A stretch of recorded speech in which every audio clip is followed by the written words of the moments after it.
At some point in life, almost everyone wonders why certain things seem to repeat themselves. Why, even when trying to change, the same patterns return. The same situations, the same conflicts, the same internal frustrations. The feeling of walking, but not getting anywhere. And perhaps what you've never realized is that your life isn't built on isolated grand events, but on something much more subtle, much more silent, and at the same time, much more powerful. Small, invisible points that you mark every day. The theory of points starts from a simple, yet profoundly transformative idea. Nothing in your life happens in isolation. No thought is neutral. No emotion is isolated. No choice is too small to leave no trace. Every internal experience you sustain marks a point.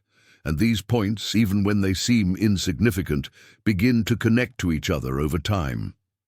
What most people call destiny is, in fact, the pattern formed by the connection of these points throughout life. A point of thought here, a point of emotion there, a point of silent decision over there. Separately, they seem to mean nothing. But together, they build lines, and these lines build paths. And these paths end up becoming what you call reality. Perhaps you're living through a phase today that doesn't make sense to you. Perhaps there's a discomfort that's hard to explain, a feeling of misalignment, of inner weariness, as if something is out of place. And often the mind tries to find an external cause, a quick explanation, someone or something to blame.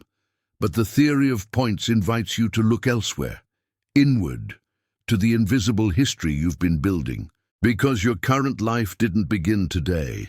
It began with the points you marked yesterday, last month, years ago, in the thoughts you normalized, in the emotions you learned to swallow, in the choices you made even knowing they weren't consistent with who you were, but seemed easier at that moment.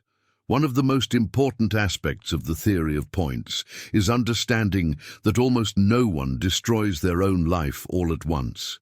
People drift away from themselves little by little. A small silence here, a concession there, I'll look at that later, that becomes a habit. And each time you stray a little from your inner truth, a new point is marked in that direction. Over time, this sequence creates such a consistent line that it begins to seem natural. You start to believe that's just how it is, that you are like that life is like that. But what you call "I am like this" is often just the pattern you've been unconsciously repeating. The theory of points doesn't talk about guilt.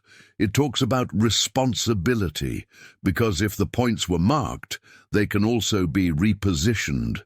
The problem is that, as long as you don't perceive the pattern, you continue reinforcing the same line.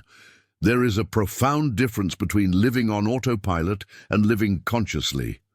On autopilot, you react. Consciously, you choose.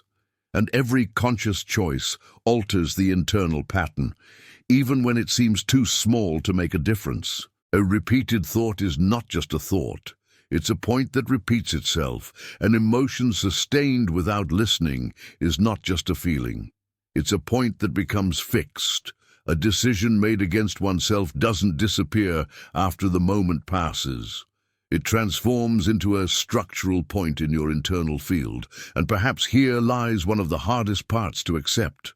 It's not what you desire that defines your path, but what you practice internally every day. Desires are intentions. Points are real internal actions. Many people say they want to change, but they keep marking the same points. They continue thinking the same way, reacting the same way, treating themselves the same way. And then they get frustrated because nothing changes. But the theory of points explains why. You don't change the drawing by repeating the same stroke. Another important aspect is understanding that the body actively participates in this process. The body registers each emotional point. Each internal incoherence transforms into tension. Each unresolved conflict manifests as heaviness. The body becomes the living map of the drawing you've been creating. Ignoring these signs doesn't erase the points. It only pushes them to deeper layers. The deeper the point, the harder it becomes to consciously perceive, but the more influence it exerts on your choices. The theory of points shows that clarity doesn't appear all at once. It arises when you begin to observe your own patterns honestly, when you stop asking yourself, "Why is this happening to me?" and start asking yourself, "What kind of points have I been marking that allow this to continue happening?" This type of question changes how you relate to yourself, because it takes you out of the victim mentality, shifts your perspective, and places you in the position of the author. Not a guilty author, but a conscious author. And here lies something liberating. If your life is a work in progress, then it is not finished. No phase defines the whole, no mistake defines the end.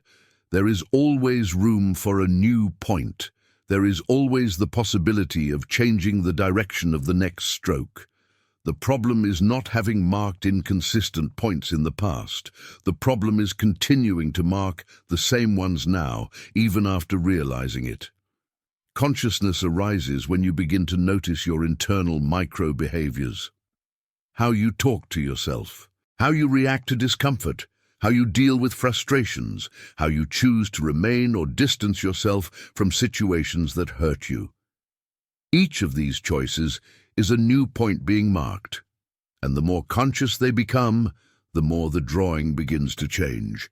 The theory of points does not promise shortcuts. It does not offer magic solutions. It offers something much more real: understanding. Because when you understand the process, you stop fighting the effects and start acting on the cause. Maybe you can't change everything now, and that's okay. You don't need to. You just need to change the next point, the next thought chosen with more awareness, the next emotion listened to instead of repressed, the next decision made with more truth. That's how a new design begins. Not with a violent rupture, but with a subtle yet consistent change of direction. Ultimately, the theory of points reminds us of something essential. Your life is not lost, confused, or meaningless by chance. It is simply expressing, with extreme fidelity, the internal design you have been sustaining. And the most important question is not what you want to change outside. It's what you are willing to change inside, in the silence, in the details, in the invisible points that no one sees, but that define everything. If this content resonated with you, if at any point you recognized yourself in these words, subscribe to the channel, activate the notification bell to continue following this type of profound reflection, share this video with someone you feel needs to hear this, and leave a comment about what you feel needs to change from now on. Because sometimes it's precisely that point that changes the whole picture.